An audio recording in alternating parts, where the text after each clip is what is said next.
Welcome to the Muslim Blog. When we talked about a previous topic, we talked about many subjects. I said we talked about women. Part of what we have to say about women is the obvious. There's only one man, exactly. In that sense, then, it's appropriate to talk about one being, exactly. When God does talk about it in the Quran, he talks about one being, exactly. In that sense, though, why should human beings then talk about it in a different way? It makes no sense. When God says son, he means exactly. In that sense, though, when God is talking about any topic, he doesn't care about our topics. What he tells us is what it is. When God talks about topics that relate to us, though, it has to do with stuff regarding the context, which we all recognize as perverse, exactly. Because we live in a perverse context, there's a place in the Quran, exactly. But that's the point that God is making, exactly. In that sense, though, it's appropriate to consider men and women identical. No, it's the same being, exactly. God himself said that, though. Created them from one being, exactly. In that sense, though, it's pretty obvious, exactly. When a person is in a particular context, though, it's whether someone can tell God what he created, exactly. Big error there. If a person is in a particular context, though, why do we talk about any topic? There must be something perverse in our context. What did God say about the angels? He said they're neither male nor female. How do we know that? Because he told us.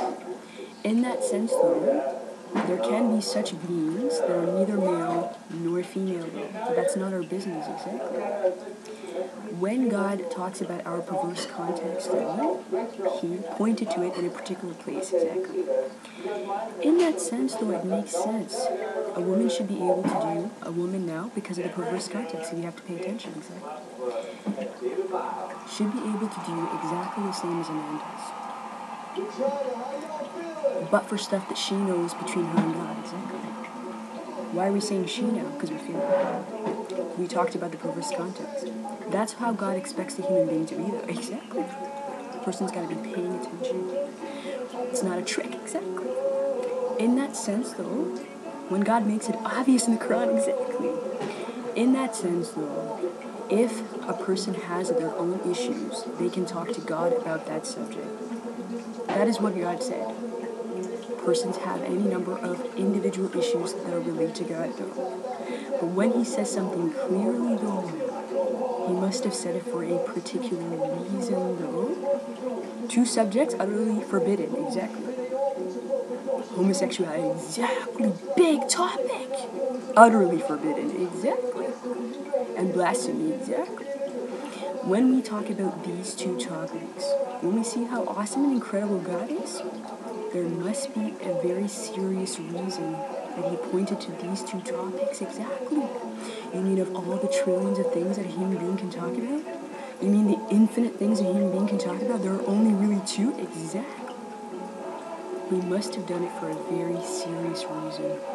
Of all the trillions of things a human being can do and talk about, of all the infinite things a human can do and talk about. Infinity is a part of it. No one knows what's in the heart of the person, exactly.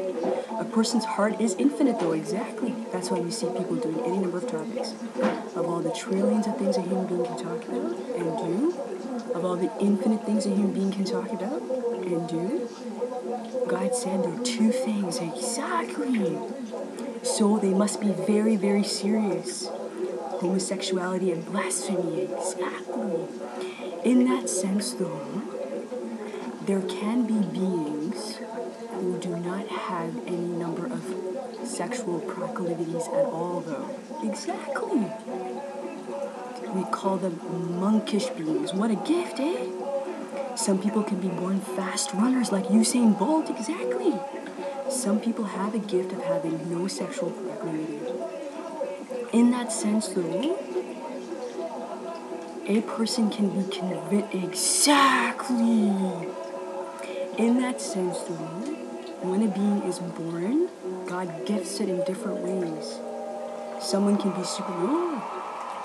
Someone can be super fast, like Usain Bolt, exactly. But not Usain Bolt, exactly. Can we all be Usain? I don't know. Probably not.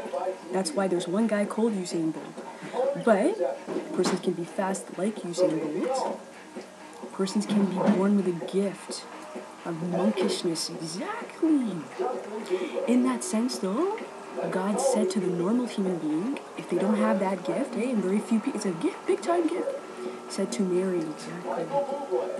Human being's nature is to do that. A human being is a sexual being. Exactly. God said marry. Exactly. What we know, though, is there can be special gifts that people have. Someone really fast like Usain Bolt. Exactly. And someone can be born with a monkishness. Exactly. In that sense, though, it has precious little to do with any other topic, though. A person has to understand that. Of all the trillions of things a human being can talk about and do, of all the infinite things a human being can talk about and do, there are two things, only two, yeah, they must be very serious though. There's only two things the Lord said, do not do. Homosexuality and blasphemy, exactly. It must be for a serious reason. In that sense though, person can enjoy all of God's bounty. God has a lot of bounty, exactly, pretty awesome. Everywhere I go, I see God's bounty. Have a nice cup of latte, exactly. I like lattes, exactly. Person can enjoy numerousness of God's bounty. In that sense, of all the trillions of things a human being can do, and think and do, of all the infinite things a human being can think and do, there are only two things that God said are forbidden. Categorically, though. Only two, though, exactly. Homosexuality and blasphemy. It must be because of a very serious reason, though. In that sense, though, what we will talk about in the next episode is topics related to whether or not people can be deceived by others. That's a whole huge topic, though. A person can be told things by others, exactly. In the next episode, we'll talk about that. Have a good one.